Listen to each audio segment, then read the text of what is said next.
سورۃ الکہف آیت نمبر 50۔ یہاں پر واقعہ عرف عام میں جسے ابلیس شیطان آدم کے مقابلے میں ابلیس شیطان، اس کا واقعہ یہاں آ رہا ہے، اور اس واقعے کی سگنیفیکنس یا اہمیت یہ ہے کہ یہ بتانا مقصود ہے کہ انبیاء کے مقابلے میں دشمن طاقتیں ہمیشہ کھڑی رہی ہیں۔ انبیاء کو بھی، نبیوں کو بھی بغیر کسی مزاحمت کے، ایسا نہیں ہوا کہ بغیر مزاحمت کے ان کو مان لیا گیا ہو، ان کی لیڈرشپ یا امامت جو ہے وہ بغیر مزاحمت کے، مخالفت کے مان لی گئی ہو۔ ان کے راستے میں بھی ہمیشہ مخالفین جو ہیں، اعداء جو ہیں، وہ میدان میں نکلے، اور ان اعداء کے حوالے سے سب سے بڑا جو عدو ہے وہ ابلیس۔ اور ابلیس کیوں مزاحمت کرتا ہے؟ استکبار کی وجہ سے۔ استکبار، اور استکبار کا معنی ہے اپنے آپ کو بڑا سمجھنا، اپنے آپ کو بڑا سمجھنا، اور اپنی بڑائی کا معیار کیا قرار دینا؟ جائے پیدائش کو، مادہ پیدائش کو۔ یعنی اس لیے وہ بڑا نہیں کہ وہ احکام الہیہ کا زیادہ پابند ہے، بلکہ وہ اس لیے بڑا اپنے آپ کو سمجھتا ہے کہ مثلا وہ آگ سے پیدا ہوا، یعنی مادہ پیدائش، جائے پیدائش، اس کو افضلیت کا معیار سمجھنا۔ یعنی ابلیس نمائندہ ہے تین چیزوں کا قرآن حکیم میں۔ ایک تو یہ کہ وہ اپنا جو کریکٹر ہے، خوبیاں ہیں، کمالات ہیں، ان کی وجہ سے افضل نہیں، بلکہ وہ اپنی جائے پیدائش کو، مقام پیدائش کو، مواد پیدائش کو افضلیت کا معیار قرار دے۔ یہ آپ کو تمام سرمایہ دارانہ نظاموں کے اندر یہی چیز ملے گی کہ چونکہ میرا خاندان سرداروں کا ہے لہذا میں سردار ہوں، میرا باپ دادا ایسا تھا، میں پیدا وہاں ہوا ہوں، لہذا اس لیے میں افضل ہوں۔ تو مقام پیدائش کو، مواد پیدائش کو معیار فضیلت قرار دینا، یہ ابلیس کا پہلا گویا کہ سمبل یا اس کا نشان ہے۔ یعنی اپنے کریکٹر کو زیر بحث نہیں لانا کہ بھئی تم کیوں افضل ہو، اس لیے نہیں کہ تمہارے اندر احکام الہیہ کی اطاعت زیادہ ہے، بلکہ اس لیے کہ میں پیدا آگ سے ہوا۔ یعنی مواد پیدائش، مقام پیدائش، وجہ فضیلت۔ اور دوسری چیز یہ کہ جب اس سے پوچھا جاتا ہے بھئی تم نے حکم الہی کی خلاف ورزی کیوں کی، تو کیا کہتا ہے؟ رب فبما اغویتنی۔ دوسرا سمبل ہے ابلیس جبریت کا، جبر، عقیدہ جبر۔ وہ کہتا ہے کہ میں نے کون سا یہ ایسا کیا ہے کہ میں نے نہیں کیا، اے اللہ تو نے مجھ سے ایسا کروایا ہے۔ دوسرا اس میں اہم پہلو ہے جبریت، ڈیٹرمنزم، کہ میں نے کچھ نہیں کیا، جو کچھ کیا ہے وہ آپ نے مجھ سے کروایا۔ یعنی دوسرا سمبل ہے ابلیس کہ اپنے اختیار اور ارادے کی نفی کرنا، اور اپنے اعمال بد کی ذمہ داری اٹھانے کی بجائے اللہ تبارک و تعالیٰ کے کھاتے میں اس کو ڈال دے۔ اس کے برعکس جب آدم سے کہا جائے گا کہ اے آدم، جب ہم نے تجھے حکم دیا تھا تو نے کیوں خلاف ورزی کی، تو کیا کہا انہوں نے؟ ربنا ظلمنا انفسنا، اے اللہ ہم سے یہ غلطی ہو گئی۔ تو جو غلطی کرے اور غلطی کو تسلیم کر لے، اس کا کیا ہوگا؟ اس کے لیے اصلاح کا دروازہ کھل جائے، اور جو غلطی کو غلطی ہی تسلیم نہ کرے فَإِنَّكَ رَجِيمٌ، اس کے لیے اصلاح کا دروازہ بند ہے۔ اصلاح کا پہلا اصول یہ ہے کہ جو اصلاح چاہتا ہے وہ اپنی ذات کو، IMS کو تسلیم کرے، اپنی ذمہ داری کو تسلیم کرے، اور اپنی اصلاح کی ذمہ داری خود اٹھائے۔ تو ابلیس و آدم میں یہ دوسرا فرق ہے۔ ابلیس کہتا نہیں میں نے تو گناہ کیا ہی نہیں، میں نے تو کوئی خلاف ورزی کی نہیں، بلکہ اللہ آپ نے مجھ سے کروایا، آپ فَإِنَّكَ تو نے مجھے گمراہ کیا، ورنہ میں تو گمراہ ہوتا۔ یہ دوسری بات۔ اور تیسری بات اس میں یہ ہے کہ وہ افضلیت جس میں پائی جاتی ہے اس کو تسلیم کرنے کی بجائے اس کے خلاف محاذ بنا لیتا ہے۔ یہ حسد اور رقابت، یعنی بجائے اس کے کہ ہم اپنے سے افضل کو تسلیم کر لیں، سرنڈر کریں، اس کے سامنے جھکیں، اس کے دست و بازو بنیں، اس کے برعکس وہ یہ کرتا ہے کہ وہ مقابلہ یہ کرتا ہے کہ اس کے پاس جو وجہ فضیلت ہے وہ چھین لی جائے، اس سے اسے محروم کر دیا جائے۔ یعنی اگر کسی شخص کے اندر کوئی کمال ہے ہمارے اندر نہیں ہے تو ہماری عظمت اس میں ہے کہ ہم صاحب کمال کے کمال کو تسلیم کریں، یہ ایمان ہے۔ اور ابلیسیت کیا ہے؟ ابلیسیت یہ ہے کہ اس صاحب کمال کے کمال کو تباہ کرنے کے لیے، اس سے اسے محروم کرنے کے لیے، اس سے اس کو جدا کرنے کے لیے سر دھر کی بازی لگانی ہے۔ تو یہ تین بنیادی حقیقتیں جو ہیں یہ تمثیل کے طور پر یہاں ہمارے سامنے آئی ہیں، اور یہ ابلیس و آدم کا جو واقعہ ہے قرآن میں یہ باربنائے تمثیل ہے، اور اس پر ہم سورۃ الاعراف کی آیت نمبر 10 کی روشنی میں پہلے گفتگو کر چکے ہیں۔ اب یہاں اللہ تعالیٰ اشارہ ہے اذ قلنا للملائکہ، اور جب ہم نے کائناتی قوتوں سے یہ کہا اسجدوا لآدم کہ تم ماتحتگی اختیار کرو، فرما برداری اختیار کرو، ماتحت ہو جاؤ آدم کے، آدم سوال نوع آدم ابنائے نوع آدم کے احکام، ان کے پروگرام، ان کے مشن، اس کی تکمیل کے لیے ان کے دست و بازو بن جاؤ۔ فسجدوا، تو وہ جو تھے وہ سب کے ساتھ آدم یعنی ابنائے آدم، نوع آدم، اس کے پروگرام اور مشن اور مہم اور منصوبے جتنے بھی تھے ان کے ساتھ انہوں نے سازگاری اختیار کر، فرما برداری کا رویہ اختیار کیا، مطیع و فرما بردار ہو گئی کائناتی قوت، الا ابلیس، مگر جو ابلیس تھا اس نے فرما برداری اختیار کرنے سے انکار کیا۔ اور یہ ابلیس کیا تھا؟ کانا من الجن، فرمایا کہ اس کے اندر جو نفرت، حسد اور رقابت جو اب تک چھپی ہوئی تھی اس کا اظہار ہو گیا۔ جن کا معنی ہوتا ہے پوشیدہ، تو اس کے اندر جو آگ، حسد، رقابت، وہ جو چیزیں اب تک پوشیدہ تھیں آدم کے خلاف، نوع آدم کے خلاف، وہ ساری کی ساری ظاہر ہو گئی۔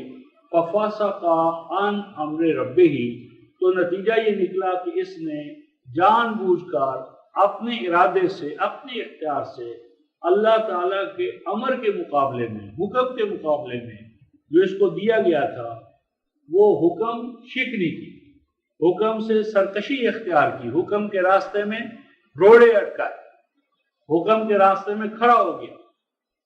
اب اللہ تعالیٰ ارشاد فرماتے ہیں أَفَتَتَّخِذُونَهُ وَذُرِّيَّتَهُ أَوْلِيَاءَ مِن دُونِي، اے انسانوں کیا بھلا بناتے ہو تم اس ابلیس کو، وَذُرِّيَّتَهُ اور اس کی اولاد کو، لاؤ لشکر کو، ساتھیوں کو، رفیقوں کو، اولیاء اپنا مددگار، سرپرست، اپنا حمایتی اور اپنا محافظ و نگہبان، من دونی میرے ساتھ، میرے مقابلے میں، وَهُمْ لَكُمْ عَدُوٌّ جبکہ وہ تمہارے واضح طور پر دشمن ہیں، وہ تمہیں مقام بلند سے گرانا چاہتے ہیں، توحید کی بجائے شرک میں مبتلا چاہتے ہیں، اصلاح کی بجائے فساد کی طرف تمہیں لے جانا چاہتے ہیں، تو کیا اس کے باوجود تم انہیں اپنا معاون و مددگار بنانا چاہتے ہو؟ بیسا للظالمین بدلا، تو اگر تم اللہ کے مقابلے میں، اللہ کے احکام کے مقابلے میں ابلیس اور اس کے لاؤ لشکر اس کا حکم مانو تو یہ کتنا برا ہے تمہارے لیے چوائس، یہ بدل، یہ اللہ کو چھوڑ کر، اس کے انبیاء کو چھوڑ کر، اس کے مصلحین کو چھوڑ کر شیطانی طاقتوں کو اپنا حمایتی، مددگار، معاون اور اپنے اود کے احکام پر چلنے کے لیے اپنے آپ کو آمادہ کرنا، یہ کتنا برا فیصلہ ہے۔ اس ضمن میں رفقا محترم اگر ہم سورہ جو ہے 35ویں سورہ فاطر، اس کی آیت نمبر 6 دیکھتے ہیں، سورہ الفاطر 35ویں سورہ،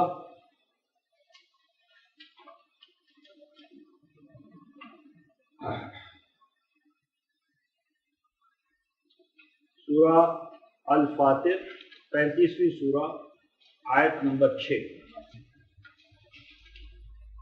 ان الشیطان لکم عدوا فاتخذوه عدوا انما یدعو حزبہ لیکونوا من اصحاب السعیر الذین کفروا لهم عذاب شدید والذین آمنوا وعملوا الصالحات لهم مغفرۃ واجر کبیر۔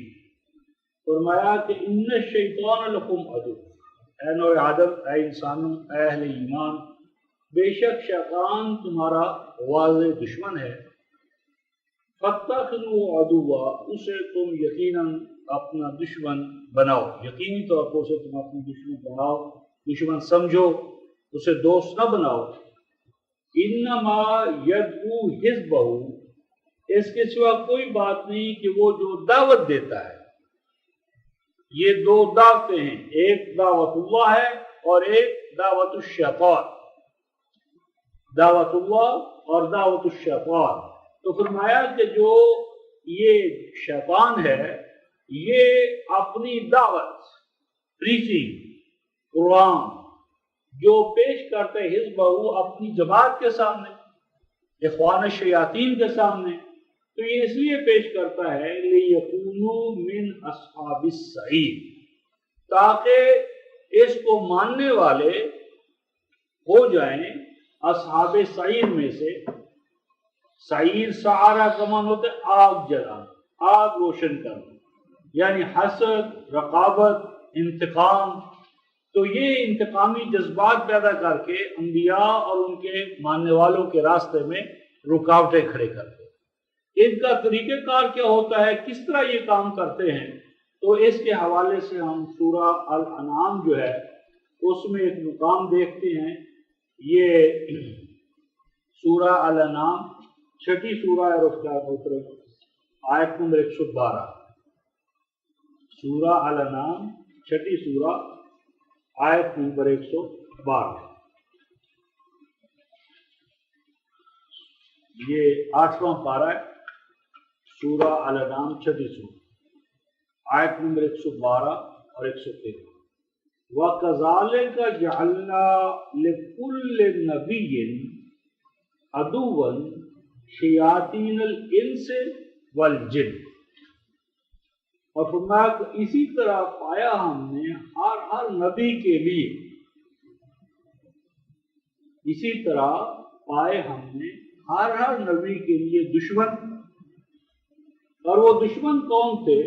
شیاطین الانس والجن، شیطان صرف جنوں میں سے نہیں ہے، شیطان انس بھی ہے، وہ بھی شیطان ہوتے ہیں جو آپ سے مانوس ہو کر، اپنے آپ سے آپ کو مانوس کر کے اللہ کے راستے سے دور لے جاتے ہیں، اور وہ بھی ہوتے ہیں جو چھپے رہتے ہیں، وہ آپ کے سامنے نہیں آتے، ان کے کرندے کارکن وہ آتے ہیں اور وہ اپنے حجروں میں، خانقاہوں میں، کہفوں میں، غاروں میں چھپے رہتے ہیں، وہ سامنے نہیں آتے، بلکہ ان کے جو کارکن ہوتے ہیں وہ آپ کے سامنے آتے ہیں۔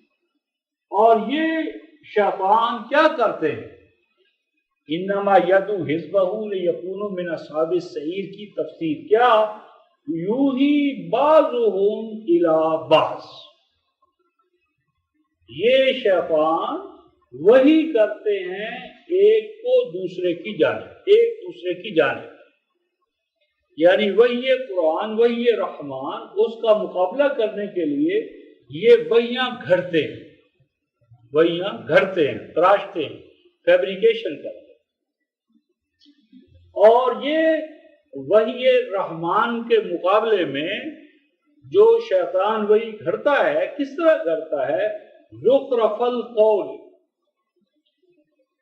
اگر وہ خالص جھوٹ پیش کرے تو کوئی قبول نہ کرے، وہ ہمیشہ ملمہ چڑھاتا ہے اللہ کے قول، یعنی اللہ کا قول، جس طرح کہ ہم چاندی پر سونے کا پانی چڑھا لیتے، تو اسی طرح شیطان یہ کرتا ہے کہ اندر اس کے جو خول ہوتا ہے، خول کے اندر تو شیطنت ہوتی ہے، اور اوپر کا خول جو ہوتا ہے وہ کلام الہی کا ہوتا ہے۔ یا جس طرح وہ میٹھی گولیاں ہم دیتے ہیں شوگر کوٹیڈ، تو اس میں جو اوپر ہوتا ہے شیل، خول، وہ تو کلام الہی کا ہوتا ہے، اور اس کا جو کنٹینٹس ہوتے ہیں ادھر ہوتا ہے، جو اس کا جوہر ہوتا ہے، جو مواد اندر بھرا جاتا ہے، جس طرح کیپسول، تو کیپسول کا بیرونی خول قول الہی سے، اور اندر اس کے شیطانی مواد، گندا مواد۔ اور یہ کیوں کرتا ہے؟ غرور، تاکہ انسانوں کو اللہ کے کلام سے بہکا لے، اللہ کے کلام سے دور کرنے کے لیے وہ اللہ ہی کے کلام کو پانی کے طور پر، سونے کا پانی جس سے ڈھا دیا جاتا ہے، تو یہ کام کرتا ہے۔ وَلَوْ شَاءَ رَبُّكَ مَا فَعَلُوهُ فَذَرْهُمْ وَمَا يَفْتَرُونَ، فرمایا کہ اگر تیرا رب اپنی مشیت سے کام لیتا تو یہ ایسا کام نہ کر سکتے، یعنی اگر اللہ تعالیٰ ان کے اختیار و ارادے کو سلب کر لیتا، اگر یہ اللہ کی کتاب کے راستے میں کوئی منصوبہ سوچتے، سازش کرتے، اللہ چاہتا تو ان کے دل دماغ کو مفلوج کر سکتا تھا، لیکن اس نے ایسا نہیں کیا، تاکہ ہر شخص اپنے اختیار و ارادہ سے نیکی یا بدی کو خود کمائے۔ فَذَرْهُمْ وَمَا يَفْتَرُونَ، بس پریشان نہ ہو ان کے بارے میں اور اس فیبریکیشن، رنگ جو گھڑتے ہیں شیطان، ہماری کتاب کے مقابل روایات، قصے، کہانیاں، ان کے بارے میں آپ پریشان نہ ہوں۔ کیوں پریشان نہ ہوں؟ اس لیے وَلِتَصْغَىٰ إِلَيْهِ أَفْئِدَةُ الَّذِينَ لَا يُؤْمِنُونَ بِالْآخِرَةِ، فرمایا کہ شیطان کے چکموں میں، شیطان کی شیطنت میں، شیطانی وحیوں کے چکر میں صرف وہی جھکتے ہیں شیطانی وحیوں کی جانب، یا انہی کے دل دماغ شیطانی وحیوں کی جانب جھکتے ہیں کہ جو نہیں ایمان رکھتے آخرت، جو اللہ کو بھولے ہوئے، مالک الملک کی پیشی کو جو انہوں نے بھلا دیا ہے، صرف وہی شیطان کی وہی پرہیز ہے، جو جانتا ہے کہ کل میں نے مرنا ہے اور مر کر اپنے رب کے حضور میں پیش ہونا ہے، کیسے ہو سکتا ہے کہ وہ اللہ کی کتاب کو چھوڑ دے اور انسانوں کے قصے کہانیاں جو ان کو پکڑ لے؟ انسانوں کے قصے کہانیاں جھوٹے سچے صرف وہ پلے باندھے گا جس کا صحیح معنی میں آخرت پر ایمان نہیں ہے، جسے مرنا یاد نہیں، جو اپنے رب کے حضور کی پیشی بھول چکا ہے۔ فرمایا وَلِيَرْضَوْهُ، فرمایا کہ دل کی جو تمنائیں ہیں، ان کو چاہیے کہ یہ پورے دل کے اندر جو ان کے جوش ہے کتاب الہی کے خلاف، وہ ارمان پورے کر لیں۔ وَلِيَقْتَرِفُوا مَا هُمْ مُقْتَرِفُونَ، اور جو کچھ ان کے بس میں ہے وہ تمام کچھ کر گزرے۔ اللہ تبارک و تعالیٰ کو اپنی کتاب پر، اپنے پیغام پر، اپنی دعوت پر یقین ہے، وہ کہتا ہے کچھ نہیں کر سکتے، صرف یہ ان لوگوں کو بہکا سکتے ہیں کہ جو کچے، جو پختہ طریقے سے ہمارے اوپر، ہماری کتاب پر، ہمارے پیغام پر ایمان لائیں، ناممکن ہے کہ ان کا یہ کچھ بگاڑ سکے۔ اور اس ضمن میں خاص طور پر نبی پاک صلی اللہ علیہ وسلم کو دلاسا دیا اور آپ کے بارے میں خاص بات یہ ارشاد فرمائی ہے سورہ الفرقان میں، 25ویں سورہ ہے اس کا نام سورہ الفرقان، آیت ہم لے رہے ہیں 27، سورہ الفرقان 25ویں سورہ آیت نمبر 27،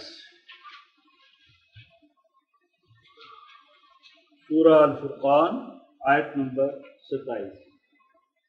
وَيَوْمَ يَعُضُّ الظَّالِمُ عَلَى يَدَيْهِ، یہ قیامت کا منظر اللہ تبارک و تعالیٰ بیان فرما رہے ہیں، اور قیامت کا دن جب ہوگا تو یہ وہ دن ہوگا کہ ظالم ہاتھ کاٹ رہا ہوگا اپنے، حسرت سے، غصے سے، ندامت سے، جس طرح ہم غصے میں، ندامت میں انسان اپنی انگلیاں چباتا ہے، تو ظالم لوگ اپنے ہاتھوں کو کاٹ رہے ہوں گے غصے سے، ندامت سے۔ یقولو، اور وہ کہہ رہا ہوگا، یا لیتنی، اے کاش کہ میں، اے کاش کہ میں، اتخذت مع الرسول سبیلا، اے کاش کہ میں رسول کے ساتھ اس کی معیت میں اللہ کے راستے پر چلتا رہتا، اے کاش کہ میں رسول جس راستے پر، قرآن کے راستے پر ہمیں چلا کر آئے تھے، اے کاش کہ ہم قرآن کے راستے پر، اللہ کے راستے پر چلتے رہتے۔ یا ویلتا، ہائے افسوس، لیتنی، اے کاش کہ میں، لم اتخذ فلانا خلیلا، اے کاش کہ نہ پکڑتا میں، نہ بناتا میں فلاں ابن فلاں کو، فلاں کو کیا نہ بناتا، خلیلا، اپنا دوست، رازدار، امام، رہنما، اے کاش کہ میں فلاں ابن فلاں کو، وہ سامنے تو نظر آ رہے ہوں گے، تو وہ جو سامنے نظر آ رہے ہوں گے ائمہ بد، کتاب الہی سے دور کرنے والے، تو جب مریدوں کو اپنے پیر نظر آئیں گے کہ جن پیروں کو پیر پکڑنے کی وجہ سے وہ کتاب قرآن، کتاب الہی سے دور ہوئے تھے، تو ان کو سامنے پا کر کہیں گے، اے کاش کہ ہم ان کو اپنا امام نہ بناتے۔ انہوں نے کیا کیا ہمارے ساتھ؟ لقد اضلنی عن الذکر بعد اذ جاءنی، اس وقت وہ اعتراف کرے گا، ہائے افسوس، بے شک اس امام نے، رہنما نے، پیر نے، واعظ نے، خطیب نے مجھے بہکا دیا، دور رکھا، اضلنی، دور رکھا، غفلت میں رکھا، سلائے رکھا مجھے، عن الذکر، الکتاب سے، کتاب الہی سے، ذکر ہے انا نحن نزلنا الذکر وانا لہ لحافظون، کتاب الہی، کتاب قرآن۔ تو اس پیر نے مجھے اللہ کی کتاب سے دور رکھا، میرے اور کتاب کے مابین جدائیاں ڈال دی انہوں نے، بعد اذ جاءنی، جبکہ وہ قرآن میرے گھر میں موجود تھا، میرے گھر میں، میرے دائیں اور بائیں قرآن موجود، اور میں القرآن کو غلاف میں بند کر کے پیروں کے ملفوظات کو تلاش کر رہے، پیروں کے قصے کہانیاں ایمان کے طور پر، اور کتاب الہی جزدانوں میں بند ہے چومنے اور چاٹنے کے لیے۔ وَقَانَ الشَّيْطَانُ لِلْإِنسَانِ خَذُولًا، فرمایا کہ پس شیطان کا تو حربہ ہی یہ ہے، حربہ ہی یہ ہے کہ وہ انسان کو ذلیل کرنے کے لیے اسے قرآن سے دور رکھے، جتنا انسان قرآن سے دور ہوگا اتنا ذلیل ہوگا۔ تو انسان کو ذلیل کرنے کے لیے، ناکام و نامراد کرنے کے لیے شیطان یہی کام کرتا ہے کہ انسانوں کو کتاب الہی سے دور رکھنا چاہتا ہے۔ تو جب ظالم یہ آہو ویلا کرے گا، چیخ و پکار کرے گا، اس امت کا ظالم، تو امید ہوتی ہے شاید کہ شفیع المذنبین آ کر مجھے چھڑا لے، کیونکہ ہر بات پر ہم تو کہتے ہیں نا کہ شفیع المذنبین آئیں گے، ہمیں گناہوں سے چھڑائیں گے، جہنم میں نہیں جانے دیں گے، چلے گئے تو وہاں سے بخشوا کر لے آئیں گے۔ اب قرآن کہتا ہے رفقان محترم، جب یہ ظالم اعتراف گناہ کر لیں گے اللہ کی بارگاہ میں، اللہ کے دربار میں، اس کی عدالت۔ تو اب رسول پاک صلی اللہ علیہ وسلم کیا کہیں گے؟ وقال الرسول، اور کہیں گے رسول اعظم نبی پاک صلی اللہ علیہ وسلم، یا رب، اے میرے پروردگار، ان قومی، بے شک میری قوم، میری امت، میرا کلمہ پڑھنے والے، میرا یہ جتنے یہ ظالم ہیں میری قوم ہے، میری امت ہے، میرا کلمہ پڑھتے ہیں، میرا نام لیتے ہیں، لیکن اے اللہ انہوں نے کیا کیا؟ اتخذوا ھذا القرآن مہجورا، اے اللہ جو یہ تیرا قرآن میں ان کو دے کر آیا تھا، انہوں نے اس قرآن کو کیا کر دیا؟ مہجور۔ مہجور کہتے ہیں رفقائے محترم اس جانور کو، مثلا آپ نے دیہات میں دیکھا ہوگا گدھا، گھوڑا، گائے، اس کو کھیت میں چرنے کے لیے چھوڑتے ہیں تو کسان کو خطرہ ہوتا ہے کہیں یہ دور نہ نکل جائے، اس کی چراگاہ سے دور نہ چلے، تو کیا کرتا ہے؟ اس کے جو رسہ ہوتا ہے اس کا ایک طرف وہ گردن میں ڈال دیتا ہے، دوسری طرف پچھلی ٹانگ کے ساتھ باندھ دیتا ہے۔ اب وہ گھوڑا بھاگ نہیں سکتا، گدھا بھاگ نہیں سکتا، گائے بھینس بھاگ نہیں سکتی، وہ اسی چراگاہ میں رہتی ہے، اور جب بھی وہ اس کو پکڑنا چاہے بڑی آسانی سے پکڑ لیتا ہے۔ پاس اس امت کے ہر فرقے نے قرآن حکیم کی آزادی کو اپنے ساتھ باندھ لی، قرآن کی آزادی ختم کر دی ہے اس امت نے۔ کہیں تو روایات کے ساتھ قرآن کو باندھ دیا گیا ہے، کہیں باپ دادا کی کہانیوں کے ساتھ باندھ دیا گیا ہے، کہیں ائمہ کی فقہ کے ساتھ باندھ دیا گیا ہے، کہیں محدثین کی حدیثوں کے ساتھ باندھ دیا گیا ہے، کہیں صوفیاء نے اپنے تصوف کی حکایات کے اندر قرآن حکیم کو جکڑ رکھا ہے۔ تو ایک تو مہجور کا یہ پہلو ہے، اور دوسرا مہجور کہتے ہیں ایسے پھٹے کو یا پتھر کو کہ جس پر دھوبی کبھی کپڑے دھوتا تھا لیکن اب وہ دھونے کے کام نہیں آتا، اب صرف وہ یادگار کے طور پر رہ گیا ہے کہ باپ ہمارا دھوبی، دادا ہمارا دھوبی، وہ اس پر کبھی کپڑے دھویا کرتا تھا۔ اب وہ وہ ایک یادگار ہے باپ دادا کی، اسلاف کی، تو اب قرآن ہمارے پاس یادگار کے طور پر ہمارے باپ دادا کبھی اس قرآن پر چلا کرتے تھے، باپ دادا نے اس قرآن پر عمل کیا تھا، اور اب تو شان نزول نے سارا قصہ ہی تمام کر دی ہے۔ ہر آیت پڑھو یہ یہود کے لیے، یہ نصارہ کے لیے، یہ مشرکین کے لیے، اور یہ اس وقت کے ابو بکر، عمر، عثمان کے لیے، تو آج آپ کر ہمارے لیے کیا ہے؟ کچھ بھی نہیں۔ تو یہ مہجوریت کیا ہے کہ قرآن حکیم کو پکڑا بھی ہوا ہے، اور اس حال میں پکڑا ہوا ہے تو اسے چھوڑا ہوا ہے۔ تو جب یہ سارا منظر اللہ کے رسول بارگاہ الہی میں پیش کر دیں گے تو شفاعت کہاں ہوگی رفقائے محترم؟ جس پر آپ کو شفاعت کی امید ہے، اگر وہی بارگاہ خداوندی میں استغاثہ ظاہر کر دے گا تو شفاعت کیسے ہوگی؟ ناممکن ہے۔ وہ تو شفاعت کی بجائے پکڑانے کے باعث بن جائیں گے کہ اللہ یہ واقعی مجرم ہے، جو قرآن ان کو میں دیکھ کر آیا تھا اس کے ساتھ تو انہوں نے یہ کیا۔ تو اس پر اللہ تعالی ارشاد فرماتے ہیں کہ رسول واقعی تیری امت نے ایسا کیا، لیکن اس کے باوجود ایک حقیقت ہے، وہ کیا؟ وَكَذَلِكَ جَعَلْنَا لِكُلِّ نَبِيٍّ عَدُوًّا مِّنَ الْمُجْرِمِينَ۔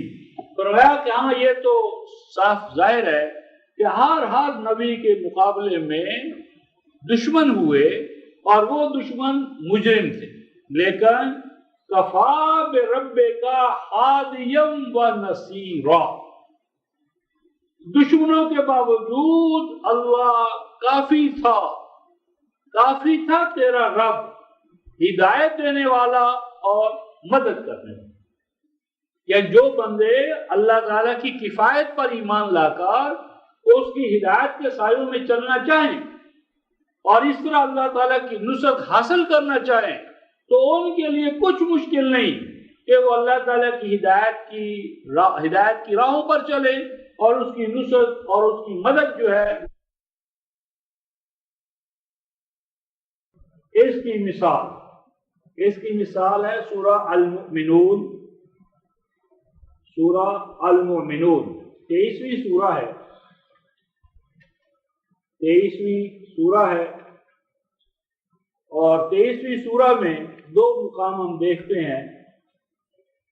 ایک تو آیت نمبر 64 ہے 23ویں سورہ المؤمنون آیت نمبر 64. حَتَّى إِذَا أَخَذْنَا مُتْرَفِيهِمْ بِالْعَذَابِ إِذَا هُمْ يَجْأَرُونَ. فرمایا کہ پھر وہ وقت بھی آئے گا کہ جب ہم پکڑیں گے ان کے بڑے بڑے سرغنوں کو عذاب سے، ان کی نافرمانیوں کے نتیجے میں عذاب آئے گا اور عذاب میں ہم ان کو پکڑیں گے. اذا ہم، تو جب اس پر عذاب آئے گا اس امت پر تو یہ پھر چیخے گی، چلائے گی، چیخنا چلانا. تو ہم کہیں گے لا تجأروا اليوم، مت چیخو مت چلاؤ آج تم، انکم منا لا تنصرون، آج تمہیں ہماری جانب سے کوئی نصرت حاصل نہیں ہوگی. رونا دھونا چیخنا چلانا دعائیں مانگنا تمہیں منصور نہیں کر سکتا.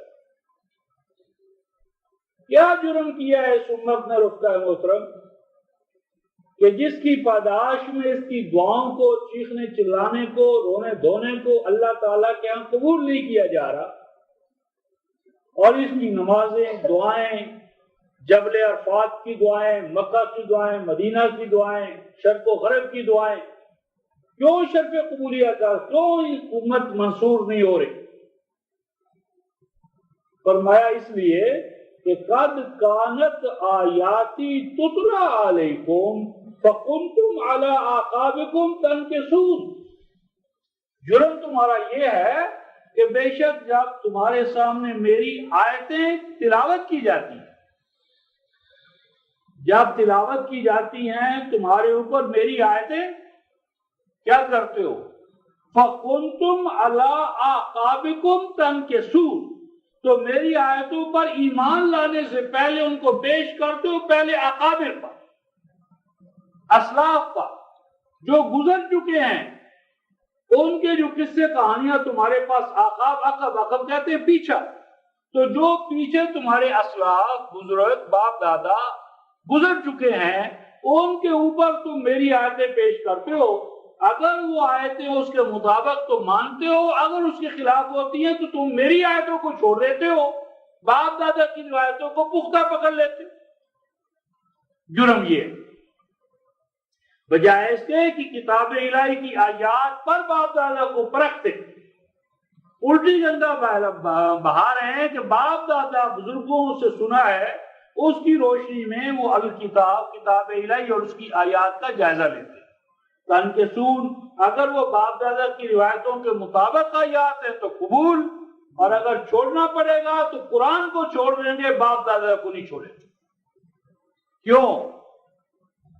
مستکبرین، بڑائی، اپنی چدراہٹ کو، اپنے فرقے کو بڑا کرنے کے لیے، اپنے ایمان کو بڑا کرنے کے لیے، کہ آج ہم جیسا کوئی چھوٹا آدمی قرآن کی آیت پیش کر دے، کہتے ہیں لو جی اس چھوٹے سے آدمی کے مقابلے میں ہم اپنے جتھے کو چھوڑ دیں، یہ کل کا بچہ، اس کے سامنے ہم اپنے ایمان کو چھوڑ دیں. یہ کیا ہے؟ اس کی حیثیت کیا ہے؟ وہ یہ نہیں دیکھتے کہ حیثیت اس کی نہیں ہے، حیثیت تو اللہ کی، اس کی کتاب کی ہے. کتاب الہی کوئی نادان بچہ بھی پیش کر دے تو اللہ کی بڑائی و کبریائی کو دیکھو، پیش کرنے والے کی بڑائی و کبریائی کیا ہے؟ مستکبرین، اپنی بڑائی و کبریائی کا خناس جو ان کو آگے، یہی ابلیس ہے.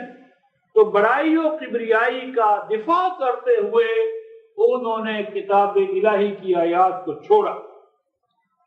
اور آگے کیا فرمایا؟ بِهِ سَامِرًا تَحْجُرُونَ، فرمایا کہ میری کتاب کو کیا بنا لیا انہوں نے؟ بِهِ سامر، سامر کہتے ہیں قصہ، کہانی، دل لگی کا ساز و سامان. فرمایا کہ میرے قرآن کو انہوں نے، وائزوں نے، قصہ کو افراد نے سامر کہتے ہیں رات پہلا، رات کے وقت جو مثلا آئی تو فلمیں ہیں، سینما ہے، ڈرامے ہیں، افسانے ہیں. تو اس دور میں کیا ہوتا تھا کہ رات کے وقت قصہ کو چوپال میں بیٹھ جاتا تھا. یوسف زلیخا کی کہانی لے لی، ہیر اور رانجھا کا لے لیا، پنی اور وہ کیا ہے سسی اور پنو کو لے لیا. تو وہ کہانیوں کے اندر کہانیاں در کہانیاں دل بہلا رہا ہے، کوئی سنجیدہ مقصد نہیں ہے. وہی سامران، تم نے میرے قرآن کو، قصہ کو وائزوں کے سپرد کر دیا کہ وہ دل بہلانے کے لیے، دل بہلانے کے لیے. آج کیا ہے قرآن کو رات کے ساتھ پڑھنا، خوش الہانیوں کے ساتھ پڑھنا. غضب کا مقام سن پر بھی کیا کہتے ہیں؟ سبحان اللہ. یعنی مقام غضب ہے تو سبحان اللہ، فرعون کا ذکر ہے تو سبحان اللہ، شیطان پر لعنت کا ذکر ہے تو سبحان اللہ. بہی سامران، کہ تم نے کتاب الہی کو کیا کر لیا؟ قصے گو، واز گو، کہانیاں گھڑنے والے، ان کا موضوع. اور تحجرو، یہ وہی ہے محجورہ، کہ قرآن کو قصہ گوئی کا موضوع بنانا، یہی قرآن کو کیا کرنا ہے؟ حجر کرنا ہے، محجور کرنا ہے، ترک کرنا ہے، چھوڑنا ہے. پھر فرمایا افلم یدبروا القول، فرمایا کہ جنہوں نے میرے قرآن کو قصوں کی، کہانیوں کی کتاب بنایا، اور سے پوچھو کبھی کیا کبھی انہوں نے تدبر کیا ہے میرے قرآن پر؟ تدبر کا معنی ہوتا ہے رفقائے محترم گہرائی میں اترنا. مثلا فرض کر لیں آپ کسی نہر کے، ندی کے کنارے جو رواں دواں بیٹھے بھوکے، اور آپ کو اس میں ایک سیب یا کوئی پھل تیرتے ہوئے نظر آتا ہے. اب آپ اس پانی کا تعاقب کریں کہ جدھر سے وہ پھل پانی آ رہا ہے، آپ پیچھے جائیں حتیٰ کہ آخر میں آپ کو کوئی باغ مل جائے جو پھلوں سے لدا پھدا ہے. تو تدبر کہتے ہیں کسی چیز کے پیچھے کی طرف چلنا. مثلا اب ہم نے گھی لینا ہے، تو اب گھی ہے تو گھی تو درختوں کو نہیں لگتا، اس کے پیچھے کیا ہے؟ بھینس یا گائے ہے، بھینس یا گائے کے پیچھے چراگاہ ہے. تو کسی چیز کے پچھلے پروسیس کو اس طرح فالو کرنا کہ اس کی جڑ اور اصل تک ہم جا پہنچے. تو انہوں نے قرآن کے پیچھے کوئی محنت نہیں کی، اس کے الفاظ کو، معانی کو، مقاصد کو حاصل کرنے کے جو طریقے ہیں ان پر قطعاً توجہ نہیں دی. کیوں نہیں تدبر کرتے؟ یہ وجہ کیا ہے؟ بیماری کیا ہے؟ آج کا مسلمان تدبر کیوں نہیں کرتا؟ وجہ کیا ہے؟ بیماری کیا ہے؟ قرآن کہتا ہے وجہ یہ ہے ام جاہم ما لم یات آباءہم الاولین. یہ قرآن پر اس لیے تدبر نہیں کرتے کہ کہیں ان کے سامنے قرآن پر تدبر کرنے کے نتیجے میں کوئی ایسی چیز نہ ظاہر ہو جائے جو ان کے باپ دادا کے عقائد و اعمال کے خلاف ہو، کہ باپ دادا کو کہیں چھوڑنا نہ پڑ جائے، اکابر اور مشائخ کو کہیں چھوڑنا نہ پڑ جائے. تدبر فی القرآن اس لیے شجر ممنوع ہو گیا کہ اگر ہم تدبر کر کے ایسے حقائق تک پہنچے جو باپ دادا کے یہاں نہیں ہے. آج کہیں گے صاحب یہ کوئی سورۃ الکہف آپ نے پہلی دفعہ پڑھی ہے، ہمارے اکابر نے نہیں پڑھی، بزرگوں نے نہیں پڑھی، فلاں شیخ نے نہیں پڑھی. تو اگر انہوں نے پڑھی اور وہ یہ کچھ نہیں کہہ رہے جو آپ کہہ رہے ہیں تو ہم آپ کی بات کیسے مان لیں؟ ہم اپنے اکابر کو چھوڑ دیں، مشائخ کو چھوڑ دیں، اتنے بڑے بڑے جو اولیاء ان کو چھوڑ دیں، ان کی کتابوں کو چھوڑ دیں. تو فرمایا کہ یہ کتاب الہی پر اس لیے تدبر نہیں کرتے کہ کہیں باپ دادا سے ہٹنا نہ پڑے. فرمایا ام لم یعرفوا رسولہ فہم لہ منکرون. حقیقت یہ ہے کہ انہوں نے تو اپنے رسول کو پہچانا ہی نہیں. رسول کو رسول کس چیز نے بنایا رفقائے محترم؟ قرآن نے۔ رسول تو 40 سال میں جب آپ کو نبوت ملی تو کیا 39 سال پہلے آپ اسی مکہ میں موجود نہ تھے؟ کھانا پینا اٹھنا بیٹھنا۔ رسول کی زندگیوں کو کس چیز نے 2 حصوں میں تقسیم کیا؟ قرآن نے، نزول قرآن نے۔ قرآن سے پہلے کی زندگی اور قرآن سے بعد کی زندگی۔ تو جو چیز رسول کی زندگی کو 2 حصوں میں تقسیم کرتی وہ کیا ہے؟ قرآن۔ فرمایا کہ انہوں نے تو اپنے رسول کو نہیں پہچانا کہ رسول کو مقام رسالت کو فائز کس چیز نے کیا؟ قرآن۔ فَهُمْ لَهُ مُنْكِرُونَ۔ قرآن کو نہ پہچاننے کی وجہ سے حقیقتاً یہ اپنے رسول کو بھی نہیں پہچان رہا۔ رسول کو وہی پہچانے گا جو قرآن کو پہچانے۔ تو جب انہوں نے قرآن کو نہیں پہچانا تو یہ رسول کو کیا پہچانیں گے؟ تو یہاں پر تدبر نہ کرنا جو ہے اس کو ام الامراض، سب سے بڑا مرض قرار دیا ہے۔ اور تدبر کرنے والوں کے ساتھ یہ قوم کیا رویہ اختیار کرتی ہے اس کی جھلک ہم اسی سورہ میں آگے ذرا پڑھتے ہیں۔ اسی بیان کو قرآن نے آگے یوں کھولا ہے، آیت 105، اسی سورہ کی آیت 105،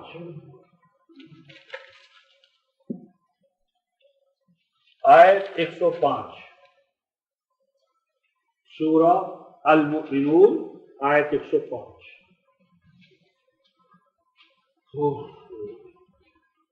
فرمایا کہ یہ میری آیتوں کو جھٹلانے والے جب جہنم میں ڈالے جائیں گے تو آگ ان کے چہروں کو جھلسا دے گی۔ تلفح وجوہہم النار۔ فرمایا کہ ان کے چہرے جھلسے ہوئے ہوں گے، وہم فیہا کالحون، اور آگ ان کے چہروں کو روح سیاہ کر دے۔ یعنی ان کے چہرے جو آج آب و تاب والے بڑا میک اپ کر کے آتے، بن ٹھن کر آتے، اللہ کی آیات کی جگہ پر باپ دادا کی روایات کو سناتے ہیں اور جیبیں چندوں سے بھرتے، تو قیامت کے دن کیا ہوگا؟ ہم فیہا کالحون، ایک کے چہروں پر سوائے عذاب کی سیاہی کے، روح سیاہی کے اور کوئی ان کے چہروں پر آب و تاب نہ ہو۔ کہا جائے گا أَلَمْ تَكُنْ آیاتی تُتْلَى عَلَيْكُمْ فَكُنْتُمْ بِهَا تُكَذِّبُونَ۔ کیا تم وہی لوگ تو نہیں ہو، وہی مشائخ، وہی علماء، وہی اقامت تو تم نہیں ہو کہ جب پیش کی جاتی تھی تمہارے اوپر میری آیتیں، میرا قرآن، میرے قرآن کی آیتیں پیش کی جاتی تھی تو تم کیا کرتے تھے؟ فَكُنْتُمْ بِهَا تُكَذِّبُونَ۔ جھٹلانا ہوتا تھا تو باپ دادا کی روایت کو نہیں جھٹلانا، چھوڑنا ہے تو باپ دادا کی جھوٹی روایتوں کو نہیں چھوڑنا، چھوڑنا ہے تو اللہ کی سچی کتاب کو چھوڑنا، تکذیب کرنی ہے تو اللہ کی آیات کی تکذیب کرنی ہے۔ یہ نحوست، یہ ہے تمہارا عمل بد۔ قالوا، اس وقت کہیں گے ربنا غلبت علینا شقوتنا، اے اللہ آج پتہ چلا غالب آ گئی ہمارے اوپر ہماری کمبخت، ہم بڑے کمبخت بد نصیب نکلے کہ تیرے قرآن کو چھوڑ کر باپ دادا کی روایات کو مانتے رہے۔ وَكُنَّا قَوْمًا ضَالِّينَ، آج آ کر پتہ چلا کہ ہم تیرے راستے کو چھوڑ بیٹھے، تیرے قرآن کی آیات سے ہم نے رہنمائی حاصل نہ کی، باپ دادا کے وظائف سے اوراد سے ہم نے رہنمائی حاصل کی، آج آ کر پتہ چلا۔ ربنا اخرجنا منہا، اے اللہ اس آگ سے جہنم سے ایک دفعہ نکال دے، اے اللہ نکال دے تو ہمیں اس جہنم سے، آگ سے ایک دفعہ۔ فَإِنْ عُدْنَا فَإِنَّا ظَالِمُونَ، اگر ہم دنیا میں دوبارہ چلے جائیں اور تیرے قرآن کو چھوڑ کر باپ دادا کی روایتیں مانیں تو ہم بڑے ظالم۔ ایک چانس تو اللہ دے دے، تو ارحم الراحمین ہے، ایک چانس تو دے دے واپس جانے کا، پھر دیکھ ہم تیرے قرآن کو کس طرح مانتے ہیں۔ اللہ تعالیٰ فرمائیں گے قَالَ اخْسَئُوا فِيهَا وَلَا تُكَلِّمُونَ، اللہ تعالیٰ فرمائیں گے ذلیل و رسوا ہو کر اسی آگ میں رہو، ولا تکلمون، اور آئندہ اس موضوع پر بات مت کرنا. ولا تکلمون، اور مت کلام کرنا اس موضوع پر. یہ بات ناقابل قبول ہے. کیوں؟ وجہ کیا ہے؟ وجہ یہ ہے رفقا محترم، قرآن نے قیامت کا پورا منظر نقشہ ہمارے سامنے رکھ دیا. اگر رہنمائی چاہیں تو ہر بات واضح. اگر اس دن کی روسیائی سے بچنا چاہیں تو قرآن نے ایک ایک چیز کو کھول دی. اللہ تعالیٰ فرمائیں گے انہو کانا فریق من عبادی یقولون، تم ہوئی تو ہو کہ تمہارے سامنے صرف میرے بندوں کی ایک جماعت تھی. فریقون، ایک گروہ تھا، پوری امت نہیں. فریقون من عبادی، میرے بندوں میں ایک فریق تھا، ایک جماعت، ایک جتھا، ایک گروہ. فریق جس کو تم نے اپنے آپ سے الگ کر دیا، میرا ایک فریق تھا، گروہ تھا، جماعت تھی میرے بندوں میں سے. کیا کہا کرتی تھی وہ؟ یقولو، جو کہا کرتی تھی، منادی کرتی تھی، ربنا آمنا، اے اللہ ہم نے تیرے قرآن کو مان لیا. آمنا سے مراد ہے ایمان بالقرآن اور ایمان بالتوحید. اے اللہ ہم نے تجھے مانا تیری توحید کے ساتھ اور تجھے مانا تیرے قرآن کے ساتھ. 47/2 کا حوالہ ہے کہ ایمان سے مراد ایمان بالقرآن ہے. اور اے اللہ اس تیرے قرآن کو ماننا بڑا بھاری ہے، بڑا مشکل ہے، بڑی آزمائشیں، بڑی پرسیکیوشن ہے.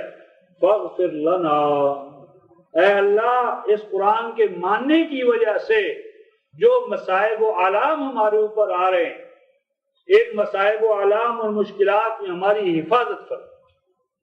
ہم کمزور ہیں، نادان ہیں، تو ہماری کمزوری اور نادانی کو اپنی رحمت میں ڈھانپ. فاغفر لنا، ہماری حفاظت فرما. ورحمنا، ہمیں اپنے دامان رحمت میں جگہ دیے رہا. وانت خیر الراحمین، بے شک ہم جانتے ہمارا ایمان ہے کہ اے پروردگار عالم تیری رحمت تو ہماری ماں باپ سے بڑھ کر، تیری رحمت کا بھروسہ ہے کہ تیرے قرآن پر ہم ایمان لے آئے. اے اللہ ہم تختہ مشق نہ بنے رہیں اعدائے قرآن. اب یہ جو رفقائے محترم اللہ کے بندوں کا قول ہے، یہ پہچان ہے. ساری زندگی آپ کسی کو دیکھتے ہیں یہ اعلان کرتے ربنا آمنا فاغفر لنا وارحمنا وانت خیر الراحمین. جو اس آیت کا مصداق ہے وہ ہے نجات یافتہ. جس گروہ کی دعا میں، التجاؤں میں، قرآن میں یہ الفاظ شامل ہے اور وہ ان الفاظ کا مصداق ہے، وہ ہے نجات یافتہ. اور اللہ تعالیٰ فرماتے ہیں کہ اے مشرکو، اے جہنم میں جانے والوں، تم میرے ان بندوں کے ساتھ کیا کرتے تھے؟ یہ کوئی مجرد دعا نہیں ہے، یہ توحید کا اعلان ہے. یہ قرآن پر ایمان لا کر باپ دادا کی روایات کا انکار ہے. یہ مجرد ایمان نہیں ہے، ایمان بالتوحید ہے. ایسا ایمان بالتوحید جو مشرکوں کو کھلتا ہے، ایسا ایمان بالقرآن جو روایات کی تردید کرتا ہے. اسی لیے فرمایا فَاتَّخَذْتُمُوهُمْ سِخْرِيًّا، میرے بندے جب یہ اعلان کرتے تھے تو تم ان کو کیا کرتے تھے؟ مذاق کرتے تھے، ٹھٹھا کرتے تھے، ان کو بیوقوف بناتے تھے. ارے تم سے پہلے کسی نے قرآن نہیں پڑھا، یہ قرآن آج کوئی پہلی دفعہ نازل ہو رہا ہے. ہمارے اکابر و مشائخ نے یہ قرآن نہیں پڑھا تھا تو ہم نے کوئی نیا قرآن پڑھ لیا. فَاتَّخَذْتُمُوهُمْ سِخْرِيًّا، مذاق اڑایا گیا میرے ان بندوں کو، طنز اور استہزاء سے اڑایا گیا میرے ان بندوں کو. تم نے سخت سے سخت سزائیں دی میرے ان بندوں کو. تو مبارکباد کا مستحق رفقائے محترم وہ انسان جو قرآن کی وجہ سے مشرکوں کے ہاتھوں ستایا گیا. مبارکباد کا مستحق ہوگا وہ انسان جو مشرکوں اور ان کے مقابلے میں جو کتاب الہی میں آمیزش کرتے ہیں اس کو اس کا ستایا جانا، اس کا پرسیکیوشن میں مبتلا کیا جانا، یہ اس کے لیے مبارکباد کا مستحق وہ دن آنے والا ہے. فرمایا فَاتَّخَذْتُمُوهُمْ سِخْرِيًّا حَتَّى أَنْسَوْكُمْ ذِكْرِي. اے مکذبو، تقریب کرنے والوں مشرکو، تم نے اتنا بھی نہ سوچا کہ میرے یہ بندے تمہارے سامنے کیا لا رہے تھے. اپنی کوئی عظمت و بڑائی و کبریائی کا قرآن پیش کر رہے تھے، کوئی اپنی کتاب پیش کرتے تھے. آپ نے بات کہتے کہ حتی انسوکم ذکری، تمہیں کیا کہتے تھے؟ الکتاب کی طرف آؤ، اللہ کے قرآن کی طرف آؤ، قرآن کی آیات کی طرف آؤ. بھائی ان میرے بندوں کا جرم کیا تھا کہ وہ تمہیں میرا قرآن سناتے تھے، میرے قرآن کی طرف تمہیں راغب کرتے تھے. انسوکم ذکری، تو تم ان بندوں کو مذاق میں اڑانے میں، عذاب سزا دینے میں اتنے الجھ گئے کہ تم نے یہ بھی نہ سوچا کہ میرے یہ بندے تمہیں میرا قرآن سنا رہے. وَكُنْتُمْ مِنْهُمْ تَضْحَكُونَ، میں جانتا ہوں کہ میرے ان بندوں کا تم نے خوب مذاق اڑایا، ہنسی میں ٹھٹھے میں خوب اڑایا تم نے میرے ان بندوں. اور فرمایا انی جزیتہم اليوم بما صبروا انہم هم الفائزون. فرمایا پوری دنیا تم ان کو ستاتے رہے، مذاق اڑاتے رہے، ہنسی اور مخول میں اڑاتے رہے. اور انی جزیتہم اليوم، آج میرے ان بندوں کا دن ہے، آج کا دن میرے ان بندوں کا دن ہے جو میرے قرآن کی وجہ سے ستائے گئے، میرے قرآن کی وجہ سے جلاوطن کیے گئے، میرے قرآن کی محبت کی وجہ سے جن کا تم نے مذاق اڑایا. آج کا دن میرا ان بندوں کا دن ہے. انی جزیتہم اليوم، آج میں ان کو بلا، آؤ میرے بندو مجھ سے جزا پا، ریوارڈ پا. اور کیوں؟ بما صبروا، بڑی ہمت کا مظاہرہ کیا تم نے. فرقوں کے مقابلے میں، مشائخ کے مقابلے میں، اکابر کے مقابلے میں کسی تنے تنا انسان کا کھڑا ہو جانا اور اللہ کی کتاب کا علم بلند کرنا، بما صبروا، بڑی ہمت دکھائی تم نے میرے ناتواں بندو. تم آج جو ناتواں ہو کر میری کتاب کے لیے کھڑے رہے، بما صبروا، تم کھڑے رہے عزم و ہمت اور ارادے سے. تو دیکھو انہم هم الفائزون، آج تمہارے سوا میری نظر میں کوئی بھی کامیاب نہیں. آج کی کامیابی صرف تمہارے لیے ہے، جنت اور اس کی نما تمام تمہارے لیے. اور اس ضمن میں رفقائے محترم ایک مقام اور پیش کر کے اصل کی طرف لوٹتے ہیں. سورہ سجدہ 32ویں سورہ ہے.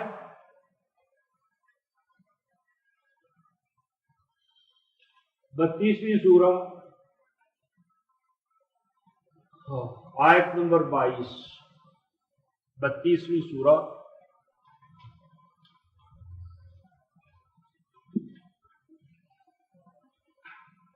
آیت نمبر 22. وَمَنْ أَظْلَمَ، اور اس سے بڑھ کر کون ظالم ہے. وَمَنْ أَظْلَمُ، اور اس سے بڑھ کر کون ظالم ہے، ممن، اس سے، ذُکِّرَ بِآیاتِ رَبِّهِ، کہ جس سے یاد دہانی کرائی گئی، ذکر کروایا گیا. وہ ایک مجلس میں پہنچا اور اس مجلس میں ذکر کرانے والا ذکر کروا رہا تھا. کس چیز کا ذکر کروا رہا تھا؟ بِآیاتِ رَبِّهِ. اس مجلس کا خاصہ یہ تھا کہ اس میں صرف اور صرف اس کے رب کی آیتیں پیش کی جا رہی تھی.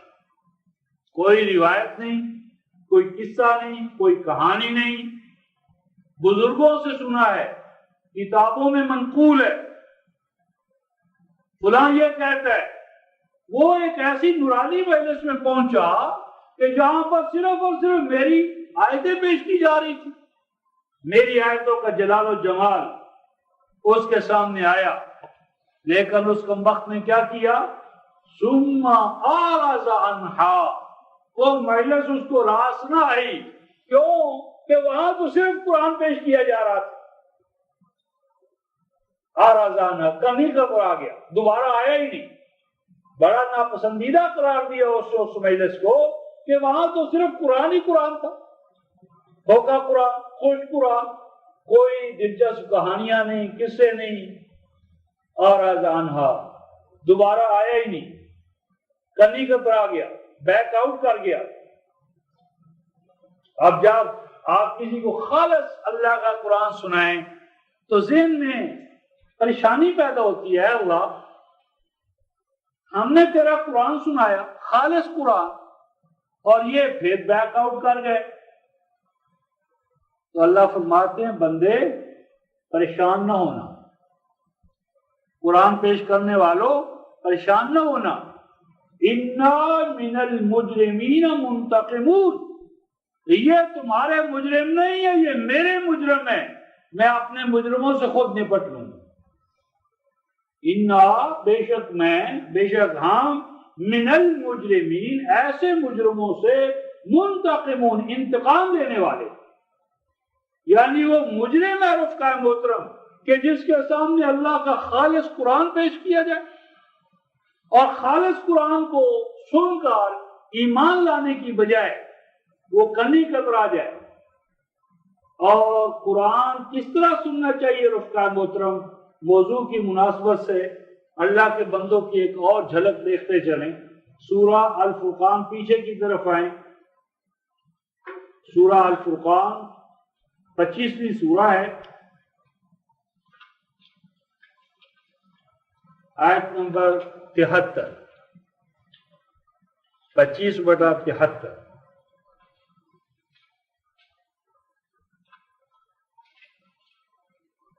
25 سورہ الفرقان آیت نمبر 73. یہ اوپر بیان عباد الرحمن کا آ رہا ہے. اللہ والے، اللہ والے کون ہیں؟ یہ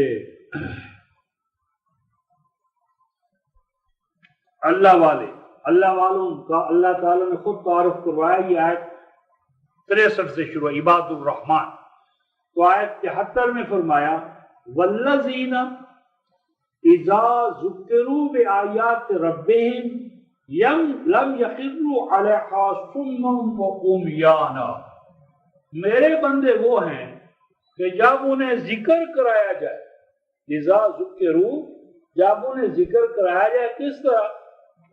کس سے کہانیاں سنا کر اور آد و وظائف سنا کر؟ نہیں، بے آیات رب، ان کے رب کی آیتیں سنا کر. ان کے رب کی آیتیں پڑھی گئی، تفصیل بیان کی گئی، شرح و تفصیل بیان کی گئی. کس تھی؟ اللہ کی آیات، رب کی آیات پڑھی گئی. کوئی قصہ کہانی نہیں سنایا گیا. اور جو اللہ کی آیات ان کے سامنے پڑھی گئی تو انہوں نے کیا کیا؟ لم یخروا علیہا صما وعمیانا، نہ گرے وہ میری آیتوں پر یا ان آیتوں پر اندھوں اور بہروں کی طرح. اللہ تعالیٰ اپنے بندوں کی یہ پہچان بتاتا ہے کہ میرے بندے میرے لاریب قرآن کو بھی اندھوں اور بہروں کی طرح نہ مانیں. کان کھلے، آنکھیں کھلی، دل دماغ کھلا، تو جہاں جا کر مجلس ذکر میں کہ آنکھیں باندھ، لب باندھ، دماغ باندھ، ہر چیز باندھ، تو وہاں اللہ کا قرآن تو واقعی انہیں پیش ہی نہیں کرنا. تو جب اللہ کا قرآن پیش نہیں کرنا تو ظلمت ہے، تاریکی ہے، اس لیے آنکھیں بند کرا دیتے تاکہ ظلمت کے اندر جذب ہو. جس کی آنکھیں کھلی ہیں وہ آپ کو کہے گا کھولو، جو خود نور میں ہے وہ آپ کو نور کی قدر کروائے گا. جو ظلمت میں رہ رہا ہے وہ ظلمت میں آپ کو لے جانے کے لیے آنکھیں بند، دل بند، دماغ بند، پھر کہے گا آپ تمہیں نور نظر آئے. تب نبینی نور حق بر ما خزن، تو نور کیا نظر آنا ہے؟ ظلمت ہی ظلمت ہے۔ تو میری مراد یہ تھی رفقا محترم کہ قرآن حکیم نے ان آیات میں شیاطین کا، شیطان علماء وقت جو کتاب الہی کے برعکس عقائد و اعمال کے چکر میں امت کو ڈالتے ہیں، یہ کون ہے؟ یہ ذریت ابلیس ہے، یہ شیطان کا لاؤ لشکر ہے۔ تو اللہ تعالیٰ پوچھتے ہیں افتتخذونہ، پیچھے کی آیت 50، افتتخذونہ وذریتہ اولیاء من دونی، کیا تم ان شیطانوں کو اور ان کی آل اولاد کو، ذریت کو اپنا ولی و کارساز بنانا چاہتے ہو؟ من دونی، مجھے چھوڑ کر، میرے قرآن کو چھوڑ کر، میرے قرآن سے ہٹ کر، وَهُمْ لَكُمْ عَدُوٌّ، اور حالانکہ یہ تو تمہارے دشمن ہیں، تمہاری منزل کھوٹی کرنا چاہتے ہیں، تمہیں میرے قرآن سے دور لے جانا چاہتے ہیں۔ بِئْسَ لِلظَّالِمِينَ بَدَلًا، اتنا برا ہے ان کا یہ فیصلہ کہ وہ رحمان کی جگہ پر شیطان کو اور قرآن کی جگہ پر باپ دادا کی روایات کو اپنا امام بنا رہے۔ فرمایا ما اشہدتہم خلق السماوات والارض ولا خلق انفسہم وما كنت متخذ